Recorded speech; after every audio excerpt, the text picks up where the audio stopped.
Hi guys, this is Zombie and welcome back for the fifth episode of Napoleon series by Ep.6 Story TV. This is Napoleon in Italy, Battle of Rivoli, and let's go. An Epic History TV BMF Productions collaboration.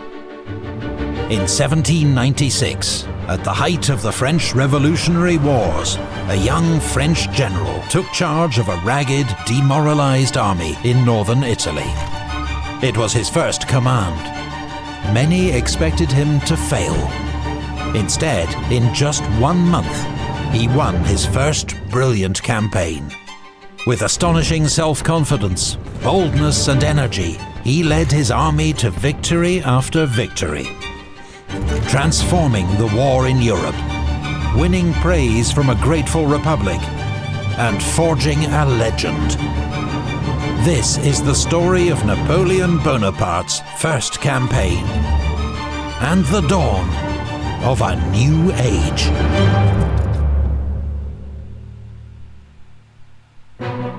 January 1797. A new year, but familiar problems for 27-year-old General Bonaparte, waging war against the Austrians in northern Italy. He has the great fortress city of Mantua under siege. And after a narrow victory at Arcole, he's once again driven back the Austrian armies, trying to march to its aid. But the French army of Italy is in a ragged state. Troops have not been paid for weeks. Their uniforms are disintegrating. Their shoes are broken. And above all, they're hungry. So as you can see here, they still have same issues because in fact back in that time, during the French Revolution and a bit after, there was an economic crisis, and also the state was largely in debt, since it wasn't the only cause, but a big portion of the state debt was after the American Revolution, as Louis the 16th, he did loan money to the USA, to the US rebels, and when they got their independence in 1776, they are like, thank you, France, but we won't pay you back the debt. So yeah, it's one of the factors. There are also factors like the climate was harsh, so the records were bad in the last years, and back then it was a huge part of the economy, the agriculture, so naturally the economy and people suffered from it. And then also there was a problem of hyperinflation, and many stuff, so you can understand that it impacted Napoleon's army. And here you can see it. Even for here, he would talk about, I guess, the hospital state, but yeah, it doesn't look like in a very good state either. One of Napoleon's major concerns is the wretched state of medical care for his men. The hospitals lack everything. Our wounded are lying on the floors and in the most horrible state of destitution. It's not just a question of saving lives and getting wounded men back to their units. Medical care affects morale, as troops going into combat want to know that if the worst happens, they'll be looked after.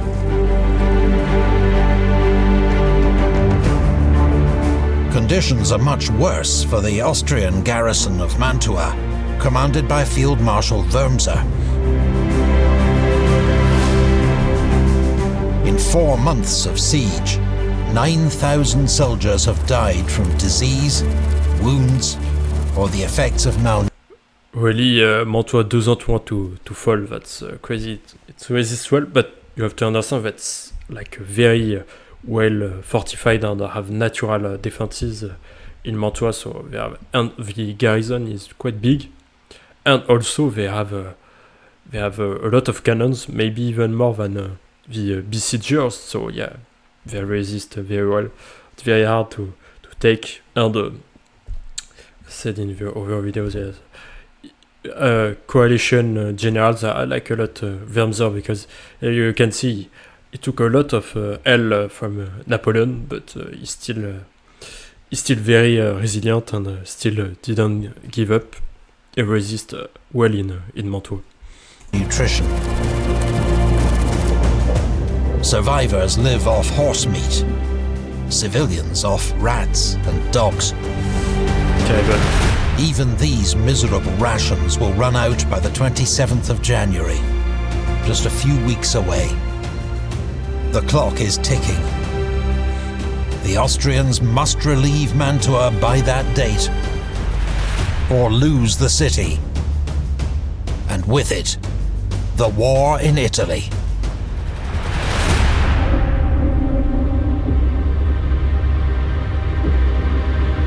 The enemy is withdrawing his troops from the Rhine to send them to Italy. Do the same, help us.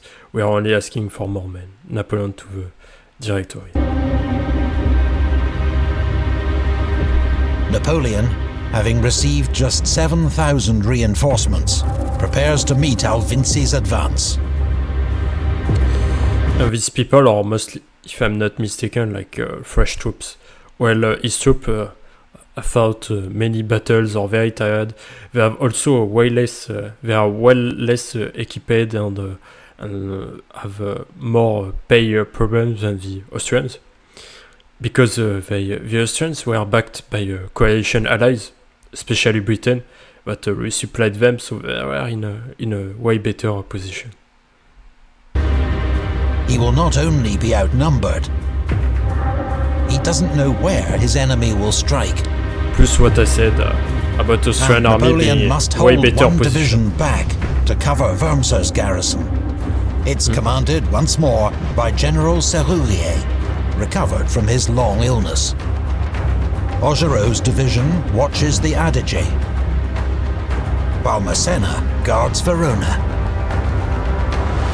The Northern Division has a new commander. Napoleon has sacked Vaubois for his poor performance, and put in his place General Barthélemy Joubert. He is a hard-working, brave, and exceptionally modest commander, and, like Napoleon, just 27 years old. General Ray is in reserve, south of Lake Garda. General Alvinci has received 14,000 reinforcements, and orders to relieve Mantua as soon as possible. The overrated general. He is eager to march, but heavy snow and the late arrival of equipment and supplies delays his advance until the 7th of January. Yeah. The first columns on the move are Provera and Berlich, but their offensive is merely a diversion intended to draw Napoleon's attention away from the main threat, which will be coming down the Adige Valley.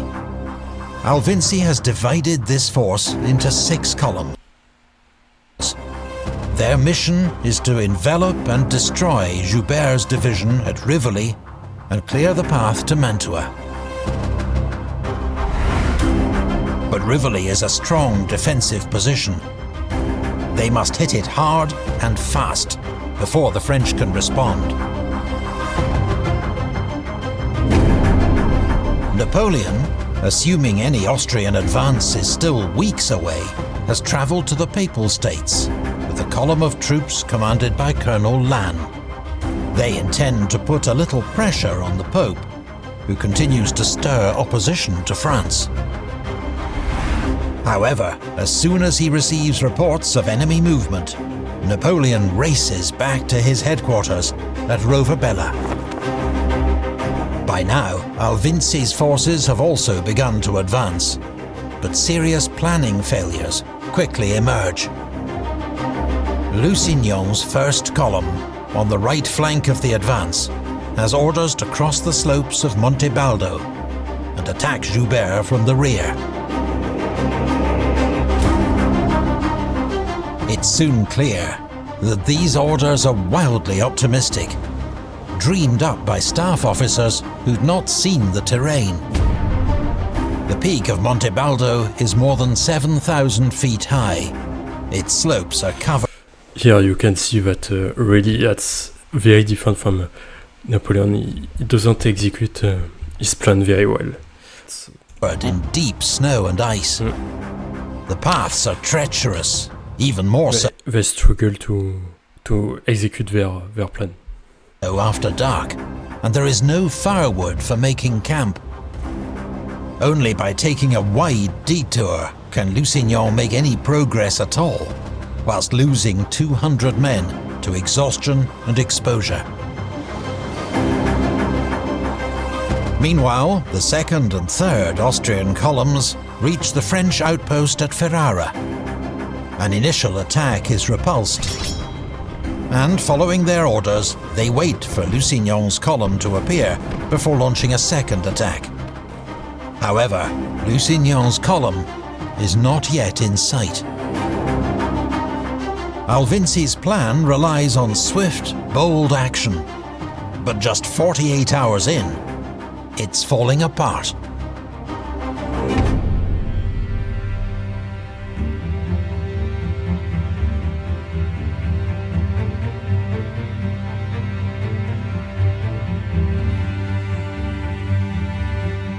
At Roverbella, Napoleon ponders the incoming reports.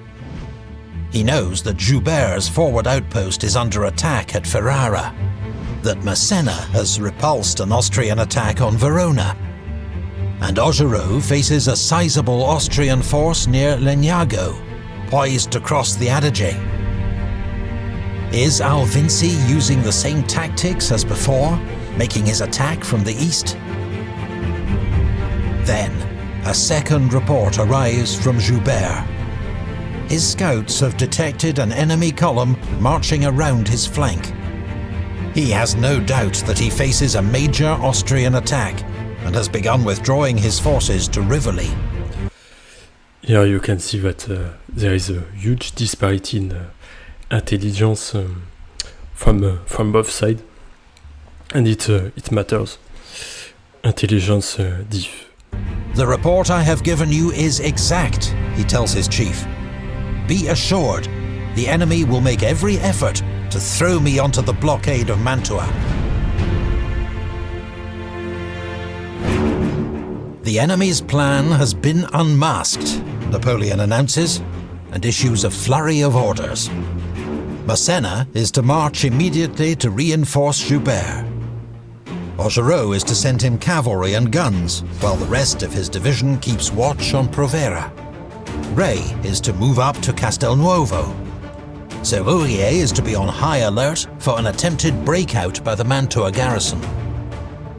While Joubert, the youngest and least experienced of Napoleon's divisional commanders, is instructed to hold Rivoli at any cost, and assured that help is on the way.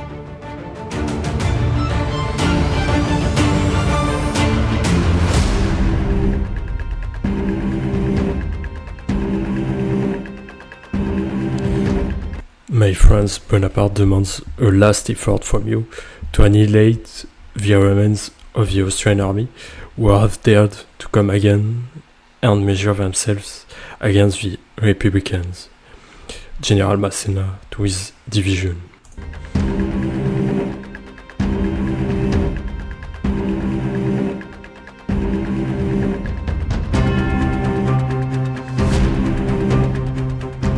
After giving the Austrians a bloody nose at Ferrara, Joubert has extricated his troops overnight and taken up a defensive position around Rivoli. Nice. Napoleon arrives around midnight and immediately sets out with Joubert to inspect the enemy's positions. The weather had cleared and the moonlight was superb. I climbed the different heights and observed the lines of enemy fires. They filled the country between the Adige and Lake Garda, and the atmosphere was ablaze with them. One could easily distinguish 5 camps, each composed of a column. Until reinforcements arrive, Napoleon has just Joubert's division, 10,000 men, to hold off 24,000 Austrians. But Alvinci will help to even the odds by ordering Lusignan's first column to attempt a wide outflanking march to cut off the French line of retreat. And Napoleon decides the main road to Rivoli, which passes through a steep defile known as the Pontari, can be held by a single regiment supported by entrenched cannon. No, they exaggerate. That's still 22,000 against 10,000, so weird way to count it. This leaves more manageable. And we will see that, just this division can hold up all these Austrians. We will see that's not really true. Odds of 9,000 against 12,000 in the centre. But Napoleon wants to push out his defensive line to hold the slopes that mark the edge of the Rivoli plateau. At 4 a.m, General Vial's light infantry brigade advances through the darkness. They drive back the Austrian outposts and take the San Marco chapel. They're followed on their left by the rest of Joubert's division. But the French push too far. Skirmishes break out along the line, with heavy fighting on the heights of San Marco. Napoleon had not wanted to start the battle so early, but the combat escalates. Being overeager is one thing that makes a lot of blunder, is when you start to push and you don't know when to stop. Like in the Battle of Hastings, when the Normans invaded England, the Normans, or French, whatever you want to call them, they started to fight the English. And but the English were in a strong defensive position, so they fought them. And then when they pulled back the Normans, the English were overeager. They thought that they won, so they broke their defensive line and then got wrecked. So that's here. Normally it shouldn't happen like that, but overeager isn't always great. Or when we saw with no, I think we still didn't saw it, but we will see in the Egypt campaign.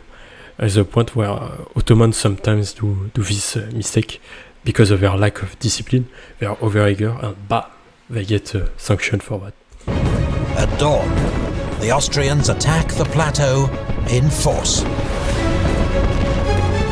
The French 85th Demi Brigade is outflanked and routed by Liptay's second column. The 29th Light, on its right, is forced to retreat, and it looks like the French line is crumbling. But the 14th, on their right, fights tenaciously. It's an intense infantry battle across broken ground, vineyards and walled gardens, with sudden charges, hurried withdrawals, and counter-charges. When the Austrians overrun a French battery, an officer demands, "14th, will you let them take your guns?" His troops mount a ferocious charge that routs the Austrians and reclaims the battery. Badass quotes. By 9 a.m, Massena's troops have begun to arrive. They take up position on Joubert's left. The buckled French line is stabilized. But so far, the French have only faced half of Alvinci's 6 columns. One by one, the others now join the action. Vukasovic's 6th column is on the far side of the Adige River. But its guns cause havoc among French troops holding the Pontari. Under this covering fire, Royce's 5th column charges up the narrow road, and in fierce fight... So you see here the one of this single division will hold all of these Austrians, but yeah, no, it's a bit things are a bit more complicated than that. And here you see it because they have more guns, and here they can overwhelm once they weakened with their artillery. So yeah, that's things are the odds weren't that even. It's not because you send troops to flank, and here you have a thin path that yeah. Storms the French entrenchments. This advance threatens the entire French right wing with encirclement, and a retreat begins. Moments later, gunfire to the southwest reveals Lusignan's first column has reached Affy, poised to cut off their escape. So you see these troops, they matter. The French situation is desperate. They are outnumbered, surrounded, and under heavy attack. Napoleon's staff look anxiously to their commander, wondering what miracle can save the army now.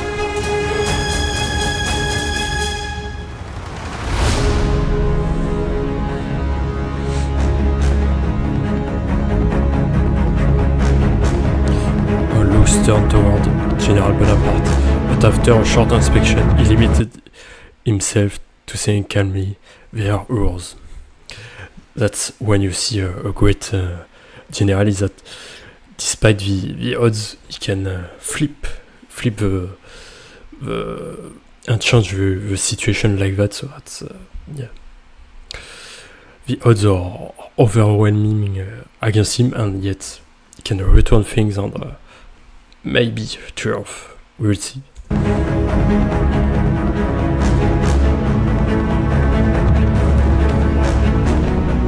Sensing victory, General Alvinci and his staff ride forward to urge his infantry on.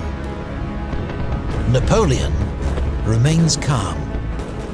He knows Alvinci's centre columns are near exhaustion, and that they have no cavalry and little artillery support. He identifies Royce's column as the most immediate threat, and orders Joubert to send every man and gun he can spare for a counterattack.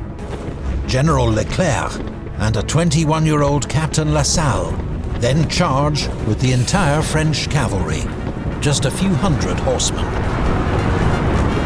Under bro, no, I'm not interested by that. Okay. Ban this guy. Okay. So he was promoting viewbots as I'm streaming in the same time with Twitch on Twitch. So and there was a guy who promoted viewbotting, so I banned him. But I don't know how to delete messages. I will see for moderation in the next stream.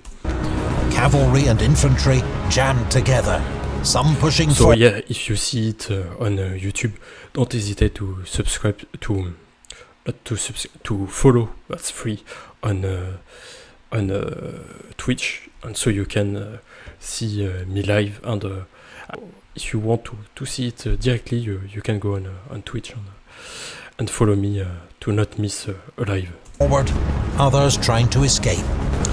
But I do other stuff also. I will do non-history reaction. I will also try to improve my English. Some following some videos that teach oral speaking, stuff like that. And also playing video games and chatting with the chat, stuff like that. Joubert's men pour fire down on them from the overlooking ridge. The final straw is the devastating explosion of an ammunition wagon.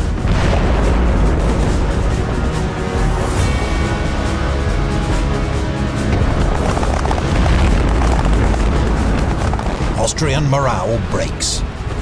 The survivors flood back down the road to safety. Napoleon now turns his full attention to the centre, where the exhausted Austrian columns have become spread out and disordered.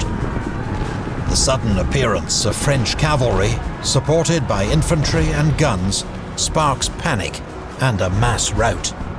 Alvinci, who must have thought himself on the cusp of victory moments before, must join in an undignified race to the rear, spreading further alarm among his men. By 1 p.m, the bulk of the Austrian army is in headlong retreat, leaving Lusignan's first column in an awkward position. Completely isolated, he begins a fighting withdrawal. But the arrival of General Rey's brigade in his rear triggers a rout. Fewer than half of his 4,000 men escape. That completely turned the situation 180 degrees. It's crazy. Little general could have done that. I mean, in numbers, not size-wise. Through tenacity, courage and good fortune, the army of Italy has turned a grim situation into an astonishing triumph. French casualties are modest. Austrian losses are devastating. Over the next few days, 5,000 more Austrians are captured as they struggle back through the mountain passes. Napoleon will not be there to see it. He's received news that Provera has crossed the Adige and is marching on Mantua. It is a chance for him to strike one more blow against the enemy and to seal the fate of Mantua. He never stops. Always doing something. Vous êtes vraiment l'enfant gâté de la victoire. You are truly the spoiled child of victory. Leaving Joubert in command at Rivoli, with orders to renew This cut is because Massena at this point he was winning so many victories. That was crazy.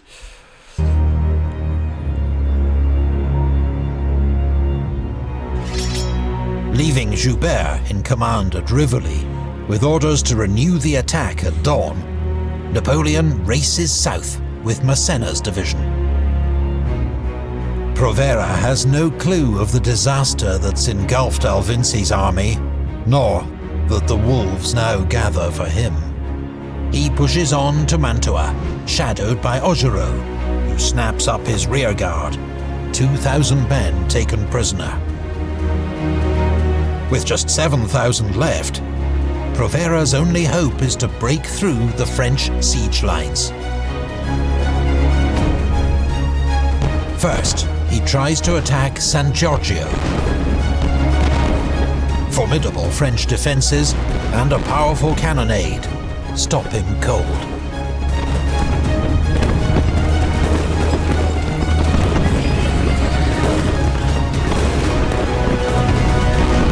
The next day, he launches a coordinated attack with Wurmser against French forces at La Favorita.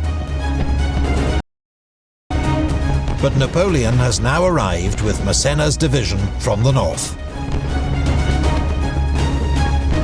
Wurmser's weak, starving men are forced back into the citadel, while a determined charge by the 57th Demi Brigade smashes into Provera's flank. With Augereau approaching from the east, Provera faces impossible odds and surrenders with his entire force.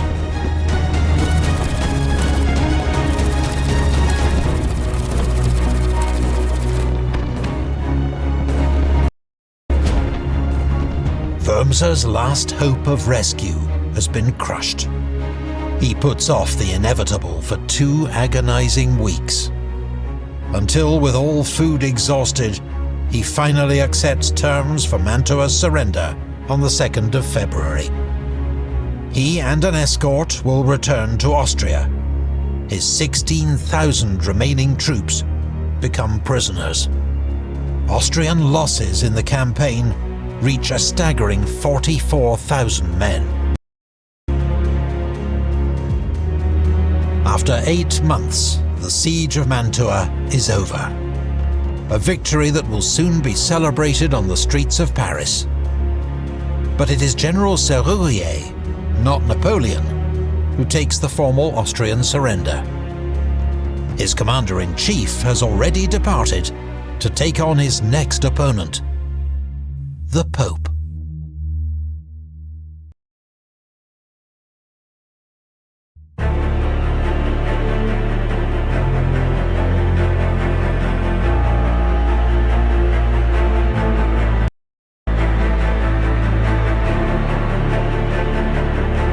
From Rome, Pope Pius VI has once more been agitating against the French.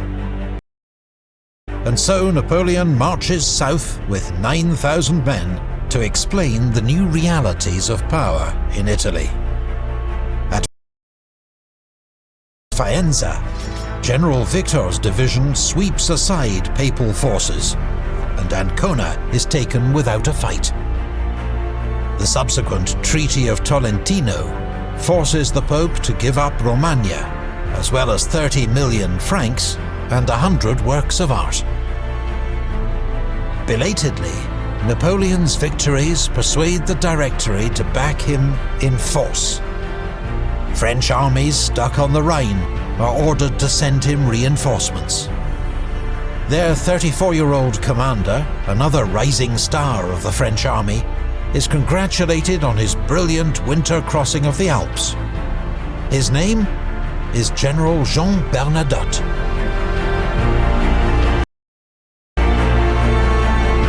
On the 10th of March, with 70,000 confident, seasoned troops under his command, Napoleon goes on the offensive.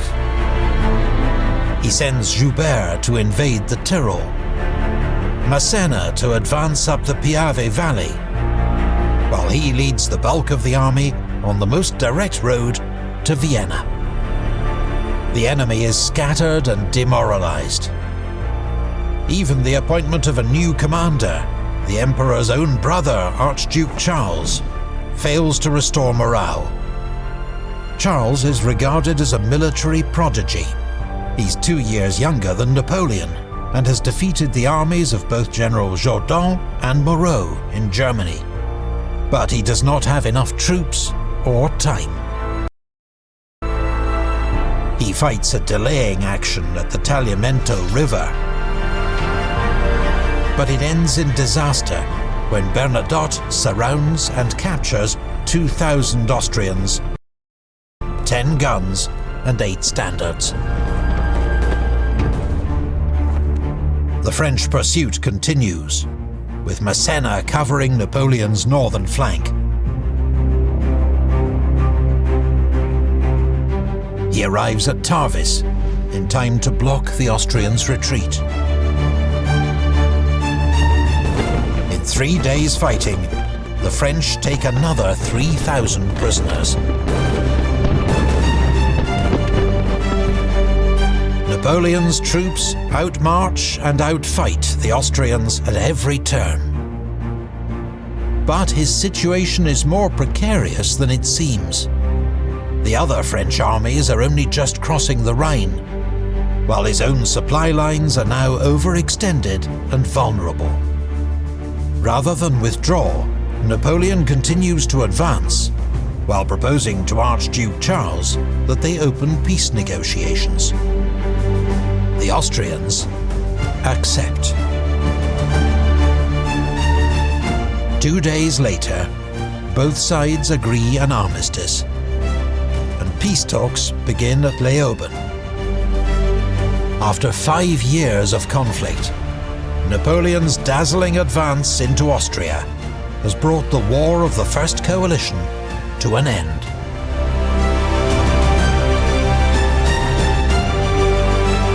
So ends Napoleon's first campaign, almost exactly a year after it began, 380 miles away on the shores of the Mediterranean.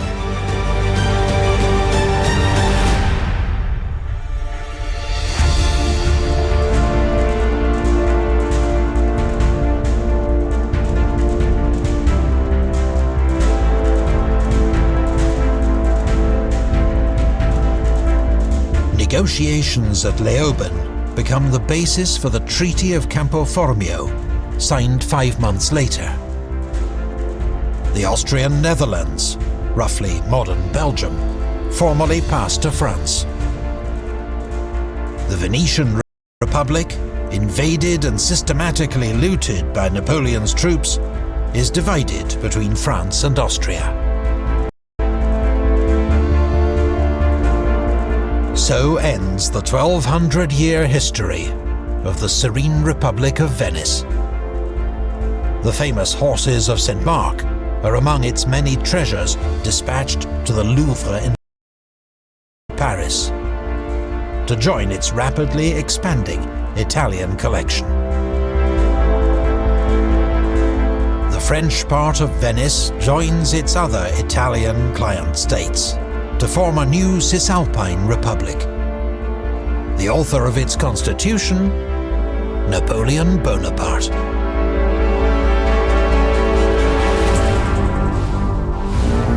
It's an illustration of how far the 27-year-old general has come in just a year.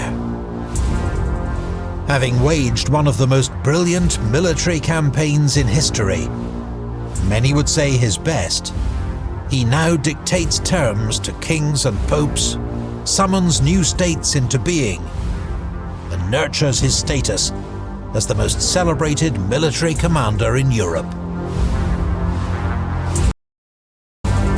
He has achieved all this thanks to formidable intelligence, relentless hard work, and inspiring leadership, which he has used to forge a unique bond of trust with his men.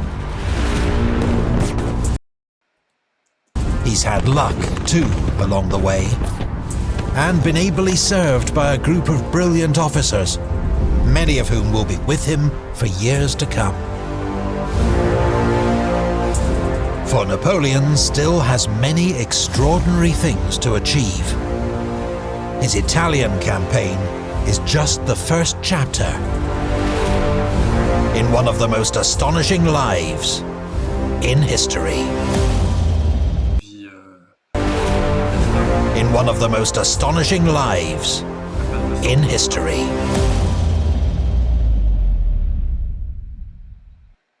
Did you know the Epic History TV merch store has a range of Napoleonic posters, t-shirts, hoodies, mugs and stickers. Bestsellers include a map of Napoleon's empire at its height, a poster featuring all 26 of Napoleon's marshals, and designs featuring Napoleon's famous bee wreath, his coat of arms, and illustrious quotes. And our latest edition... Okay, so don't hesitate to subscribe to Epic History TV on YouTube. I will put the link of the original video in the description, and thank you for having watched the video, and as always, see you next time.